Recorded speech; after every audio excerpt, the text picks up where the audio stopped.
జగన్మోహన్ రెడ్డి పాలనలో జగనన్న కాలనీల కోసం రైతులు ఎవరైతే భూములు ఇచ్చారో ఆ రైతుల దగ్గర నుంచి అధికారాన్ని అడ్డం పెట్టుకొని అప్పటి మంత్రి విడుదల రజని కొంత ధనాన్ని దోచేశారని ఇప్పుడు అది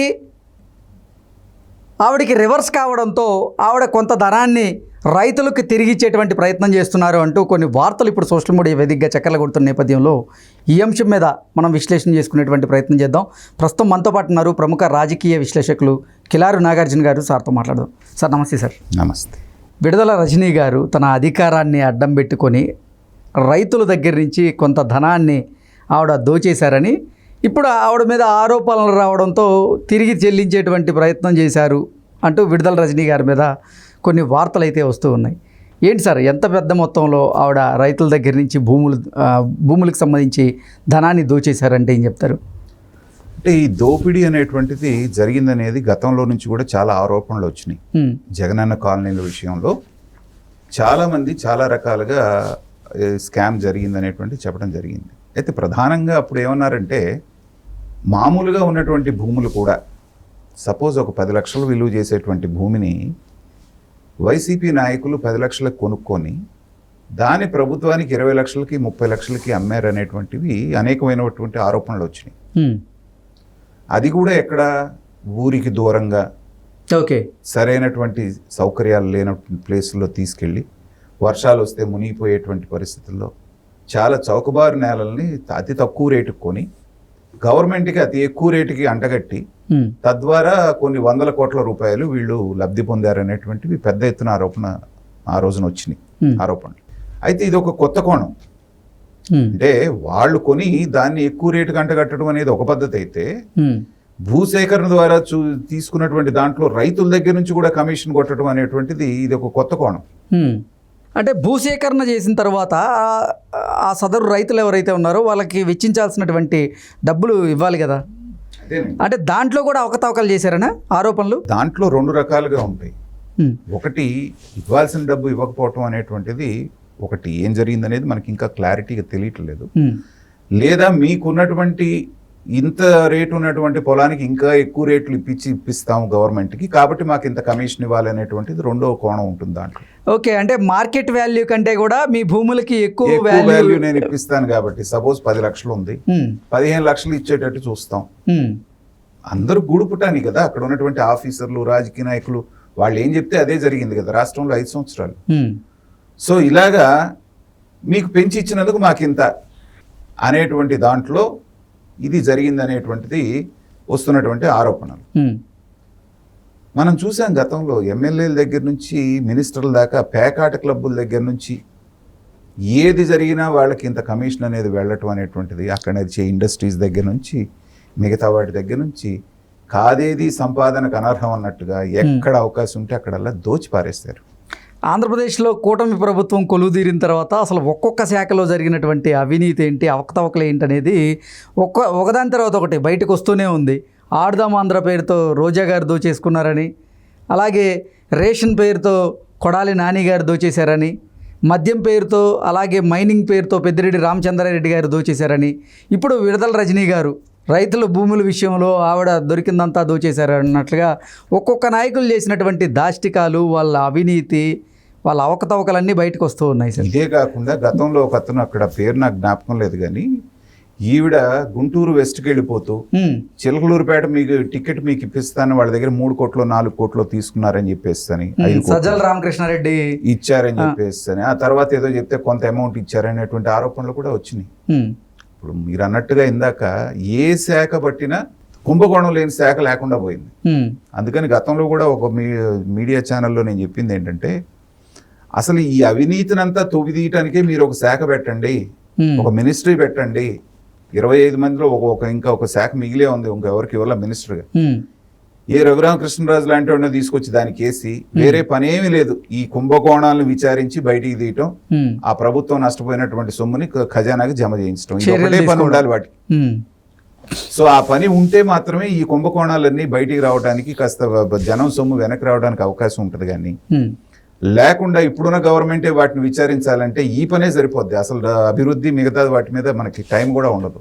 ఈ 5 సంవత్సరాల కాలం ఈ కుంభకోణాలు విచారించడానికి సరిపోతుంది. అన్ని రకాలుగా రాష్ట్రాన్ని ఎన్ని రకాలుగా దొరికితే అన్ని రకాలుగా దోచేశారు. ఇవాళ మనకి కనపడుతుంది ఏంటంటే టిప్ ఆఫ్ ద ఐస్బర్గ్, పైన ఉపరితలం మీద ఉన్నటువంటి చిన్న చిన్నవి మనకు కనపడుతున్నాయి, కానీ అడుగులు ఇంకా చాలా ఉన్నాయి. ఓకే, తవ్వితే ఇంకా చాలా బయటకు వస్తాయి అంటారు. నీకు ఎంత పకడ్బందీగా వాళ్ళు చేసేవాళ్ళు అంటే, వాళ్ళ అధికారం కోల్పోయిన తర్వాత వైజాగ్లో వాళ్ళు కట్టినటువంటి ప్యాలెస్ని చూసే వరకు ప్రతి జిల్లాలో అంతలో ప్యాలెస్ కడుతున్నారని ఎవరికైనా తెలుసా? ఈ సోకాల్డ్ జగన్మోహన్ రెడ్డి గారికి వైఎస్ఆర్సీపీకి వ్యతిరేకంగా మాట్లాడేటువంటి న్యూస్ ఛానల్స్ వాళ్ళకు కూడా వాసన రాలేదు. చూడండి, కొన్ని ఛానల్స్ ఉన్నాయి కదా, పచ్చ ఛానల్స్ అని వీళ్ళు పిలుస్తూ ఉంటారు. వాళ్ళ పనే జగన్మోహన్ రెడ్డి ఏం అక్రమాలు చేస్తుంటే వాటిని తొవ్విదీయటం అనేటువంటిది మనం అనుకున్నాం. కానీ పెద్ద పెద్ద ప్యాలెస్లు 2-3 ఎకరాల్లో కడుతూ ఉంటే కూడా వాళ్ళకి వాసన కూడా లేదు. ఇప్పుడు బయటకు వచ్చి అన్ని బిల్డింగ్లు పేపర్లో చూస్తుంటే మనకు కళ్ళు తిరిగిపోతున్నాయి. ఎప్పుడో బ్రిటిషర్స్ ప్యాలెస్లు చూసినట్టుంది ఒక్కొక్క ప్యాలెస్, ఇంద్రభవనాలను తలపిస్తూ ఉన్నాయి. సో అలాంటి సందర్భంలో ఏ రకమైనటువంటి ఎంత ఆర్గనైజ్డ్ అక్కడ వాళ్ళ కరప్షన్ జరిగింది అనేటువంటిది, లిక్కర్ ఒక ఉదాహరణ, శాండ్ ఒక ఉదాహరణ, మైన్స్ ఒక ఉదాహరణ. తిరుమలలో టిక్కెట్ల రూపంలో లక్షలాది కోట్లాది రూపాయలు ఇచ్చేసినటువంటి శ్రీవాణి ట్రస్ట్ అన్నారు, 10,000 రూపాయలు ఒక్కొక్కరి దగ్గర వసూలు చేశారు. అది ఎటు వెళ్ళిందో తెలియదు. ఇలా మీరు ఏది ముట్టుకున్నా కూడా, ఇందాక నేను అన్నట్టు దాంట్లో నుంచి కట్టపాములు వస్తాయా, తాచుపాములు వస్తాయా, అనకండాలు వస్తాయా, కొండ చిలువలు వస్తాయా అర్థం కావట్లేదు. కాబట్టి అధికారాన్ని అడ్డం పెట్టుకొని ఇవాళ మనకి దొరికింది కాబట్టి విడుదల రజనీ గారి గురించి మాట్లాడుతున్నాం. ఇలా ప్రతి ఒక్క రాజకీయ నాయకుడిని తీసుకుంటే ఏదన్నా హ్యాండ్ఫుల్ ఆఫ్ పీపుల్, ఏదన్నా 10% 20% మంది నిజాయితీ పరులు ఉన్నారేమో కానీ మిగతా అందరూ ఇలాంటి పనులే కదా. అంటే విడుదల రజనీ గారు చేసినటువంటి అవినీతి ఒక్కొక్కటిగా బయటకు వస్తున్నటువంటి నేపథ్యంలోనే విడుదల రజనీ గారు వీటన్నింటి నుంచి విచారణ నుంచి కూడా తప్పించుకునేందుకు ఆవిడ ఇప్పుడు వైసీపీని వీడి భారతీయ జనతా పార్టీ చెంత చేరేందుకు ప్రయత్నాలు చేస్తున్నట్లుగా కొన్ని వార్తలు వస్తున్నాయి సార్. అంటే జనరల్గా ఏమైపోయిందంటే, ఎంత మురికి ఉన్నా, ఎంత అవినీతి పరులైనా ఒక్కసారి బీజేపీ వాషింగ్ మెషిన్లోకి వెళ్ళి వస్తే వాళ్ళంతా పునీతులైపోయి తెల్ల బట్టలు వేసుకున్నట్టు అవుతారనేటువంటిది ఒక నానుడి. కొంతమందిని మనం చూసాం కూడా.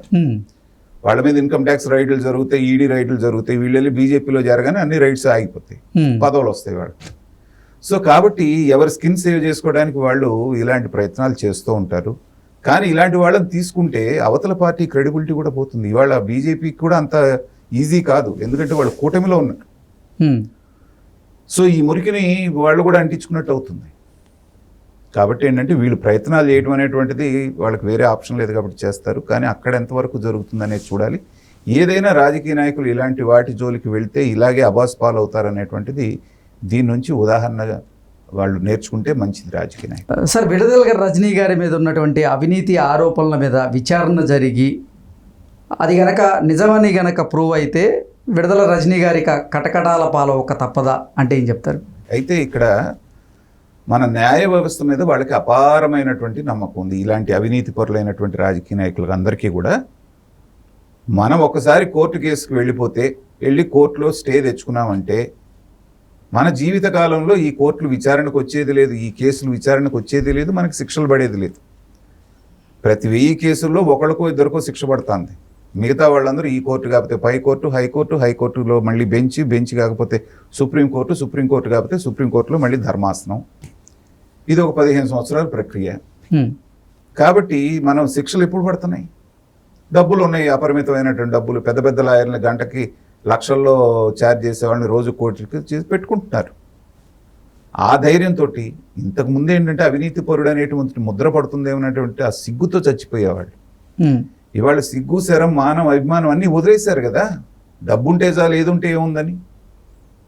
లేకపోతే 11 సీట్లతో దారుణాతి దారుణంగా ఓడిపోయిన జగన్మోహన్ రెడ్డి గారు మళ్ళీ తగుదనమ్మా అంటూ వచ్చి నాకు ప్రతిపక్ష హోదా కావాలని అడుగుతున్నారు చూసారా.